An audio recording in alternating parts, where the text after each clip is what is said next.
All right, welcome back to the channel, everyone. Yes, I know this is the third video today. Wasn't expecting to do this, but right after I released the previous video about Dan Hurley, out comes the breaking news that, surprise, surprise, JJ Redick is the new head coach of the Lakers. I don't know all the details yet, so I figured I'd learn it all with you.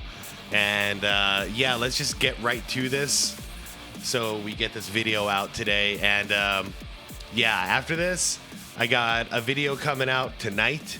I'm going to do my normal After Dark video, and then I think I'm taking tomorrow off. So I'm just letting you guys know.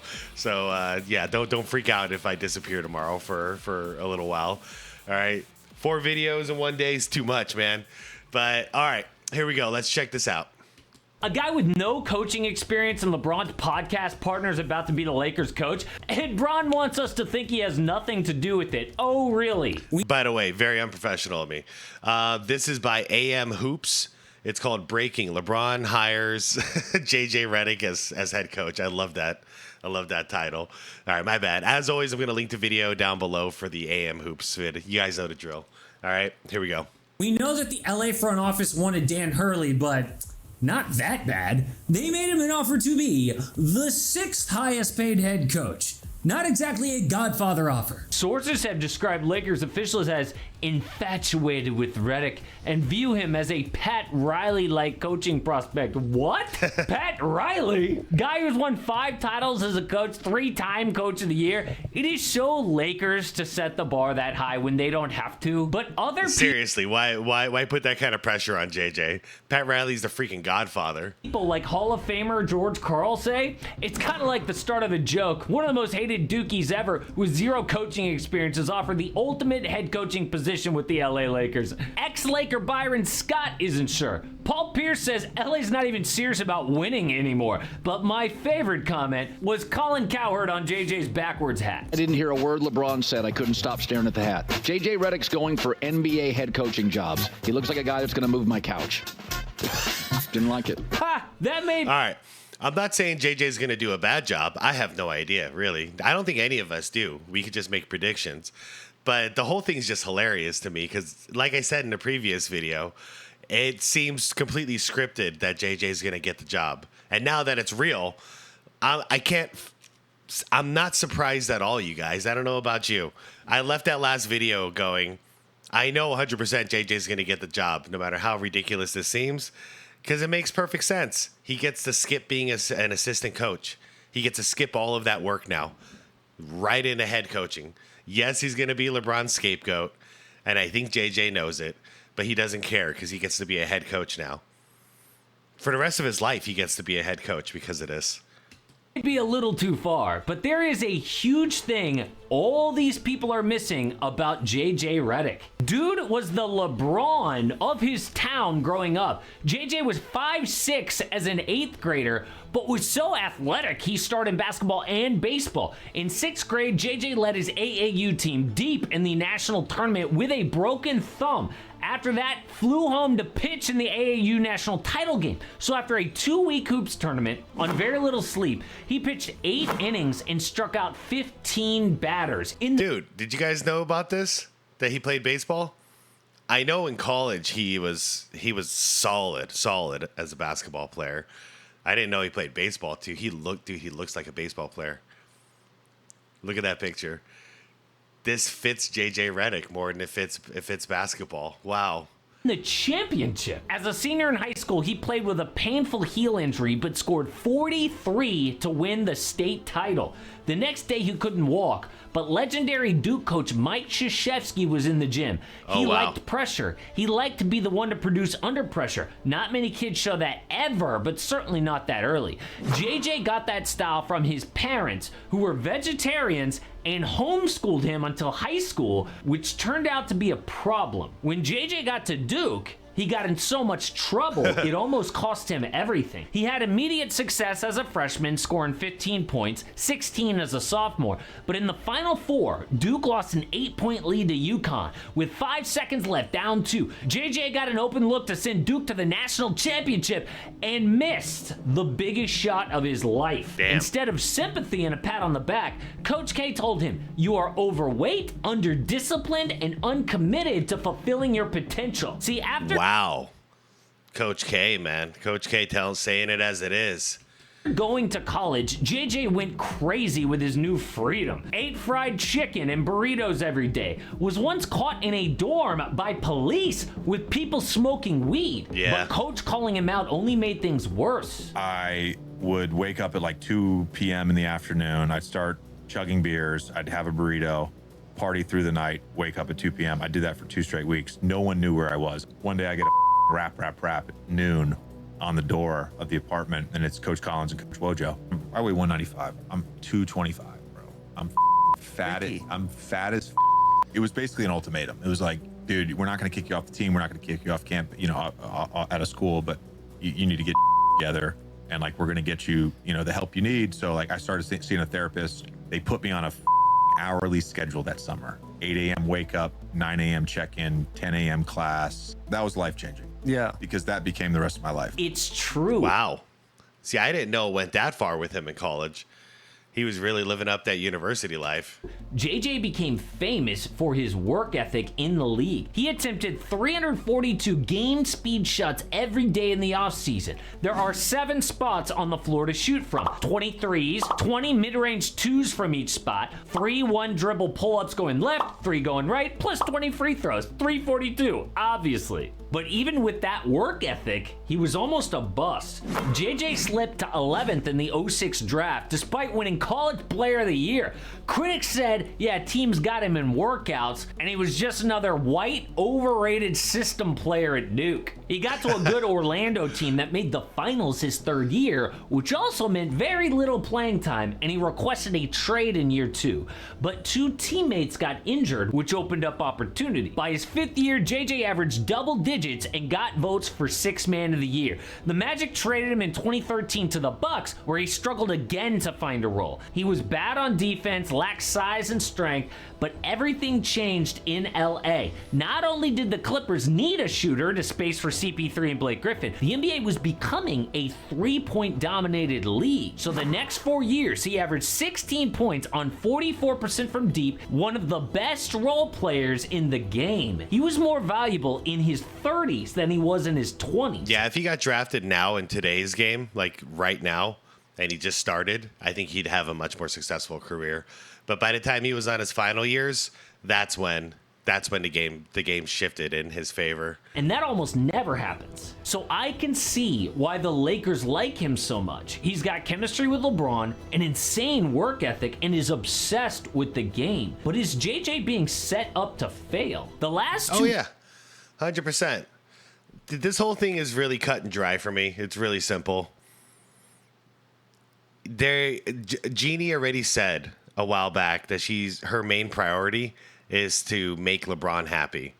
So, is it a surprise to any of you watching the podcast, watching the breakdowns in the beginning of the podcast where JJ's breaking down all these different plays? He's basically, that was he's building a resume for applying for the coaching spot.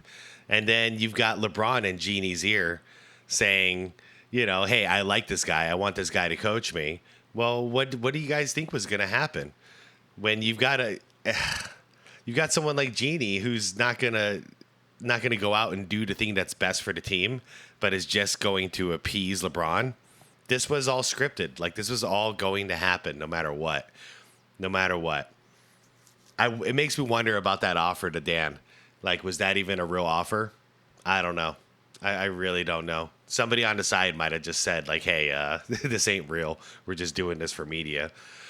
But, yeah, JJ's going to be the scapegoat. He knows it. He's set up to fail. He's going to coach an old-ass LeBron James who's angry and is going to blame the coach at the end of the year. It's going to happen. It'll start out all lovey-dovey, all honeymoonish, and it's going to end with a blaze of fire. But guess what? Even if JJ gets fired, it don't matter. He's going to find another job as a coach right afterwards. So it's worth it for him. And LeBron, maybe he'll retire after 1 year. So maybe JJ doesn't have to get fired and he gets to continue being the Lakers head coach. He just has to put up with abuse for a year. You know? I think it's worth it for JJ. Straight up. I think it's worth it for JJ. I see what he's doing. And if he really wants to be a head coach, this is the simplest path to get there. It's not the most respectable path, but it's the most simple one. I'm not saying I support any of this stuff. I'm just saying it's so obvious. You know, if you take a step out and you just look at it, this whole thing is so obvious. Coaches were Frank Vogel and Darvin Ham. Vogel won an NBA championship and was fired. Ham made the conference finals in year 1 and was let go. Yep. How much more do they want? Well, the number one thing actually is to connect with LeBron. And it's obvious watching their pod, they respect each other. But JJ is one of the only players in the world that knows what it feels like to be criticized like LeBron James. He was the number one most hated player in college basketball. Wow. There were signs at every game about how much he was despised. But on January 21st, 2004, Duke was at Maryland. JJ was having an amazing game, 26 points, 5-6 from deep, but one sign bragged about sleeping with his 12-year-old sister. JJ couldn't believe how low they that's low. That's sick, actually. sunk. At the free throw line, the usual FU JJ. Damn, listen to that. And that is a big reason why people are hating on him now. Even though JJ stopped celebrating after every bucket, turned his life around, people just still don't like him and his vibes. It's not unheard of for a coach with no experience to be successful. Just look at Steve Kerr, won a chip year 1, though he was an NBA GM before that. But does vibing with LeBron also mean they will draft Bronny James? A lot of people on the internet think so. When he's hired after the finals, it will be 3 days max to the NBA draft. JJ won't have final say, obviously, but he will be in the room. You know, that's the other thing. So, yeah, Jeannie did say what I said she said. She's going to do, her priority is to make LeBron happy. So, do you guys think Bronny's next? I think Bronny's next. And I'm so sorry, Lakers fans. I'm so sorry. This is all scripted. I think it's going to happen. Which means fucking great news for my Suns, because I was so scared we were going to draft Bronny. But if JJ's in LA, that means LeBron is going to stay in LA. That's the other part of the script. So I was hoping JJ gets hired. Sorry again, Lakers fans. I know this sucks, but you know, just hang in there for one more year. I figured JJ gets hired, then then they draft Bronny, LeBron stays, and then it's all the way it was supposed to end. The Lakers officially have 2 picks. Number 17 in the first round, 55th in the second round. JJ hasn't talked much about Bronny as a player, but he did tell LeBron he was impressed by his son's maturity at such a young age. I think anyone who got the Lakers job was in a tough position no matter what. They just barely made the play-in with LeBron and AD healthy and have high expectations. But I am not writing off JJ Redick at all as a head coach. After playing, he's been in the media, but that's not really his thing. I mean, even when he went off on Doc Rivers on First Take saying he never takes accountability, it felt awkward. JJ eventually apologized, said that's not even me. Coaching, though, seems like a perfect fit for him as a person. We'll see about the Lakers. But anything less than an NBA Finals is a failure in LeBron's world, and the Mavs just lost in the finals. Big props to the Celtics for pulling it off, but Luka now has a big decision to make. All right. I don't know what else there is to say. I looked it up during the video. It looks like a 4-year deal. So that fits. That way he can't just, well, I mean, he can still get fired, but more than likely, JJ's going to take the job. LeBron's going to abuse him for half a season. First half, he's going to treat him great. And then hopefully LeBron retires, and then JJ gets to keep the job for at least 3 more years. Win-win, if you ask me. What do I think he's going to be a good coach? Actually, I kind of do. I don't know. I mean, how could I know? He's never coached before. But listening to him, like watching him break down basketball and the immense knowledge he has of basketball, I believe, I don't know if it's a head coach, but I believe he should be a coach of some sort. Like he belongs doing that job. But mentally, I don't know if he's got what it takes to be a head coach. We'll see. If he can survive the Lakers and LeBron James, then definitely he's the guy, because that's literally the worst coaching job in the league right now. It's the hardest coaching job in the league. So we'll see what happens. Not surprised here. Are you guys surprised? And how do you think JJ is going to do? And do you think it's scripted? Bronny's going to get drafted over there. LeBron's going to stay. And this is how the LeBron James career, like the legacy, ends, is this way, because this is exactly how LeBron scripted the end of his career to go. All right, guys, let me know. I'll see you all tonight for an After Dark. And then, like I said, I will be peacing out the next day, tomorrow. And but y'all have a good one. I'll see you all in the comments as usual. And honestly, I have the comments to thank for pointing out. Very first comment I got, I believe, in my previous video was, the Lakers just hired JJ. And I'm like, son of a bitch. You know, like, what kind of timing is that? So I had to get back in a room and pump out this video real quick. All right, everybody. Let me know if I missed anything. I'll see you all later, okay? Peace out.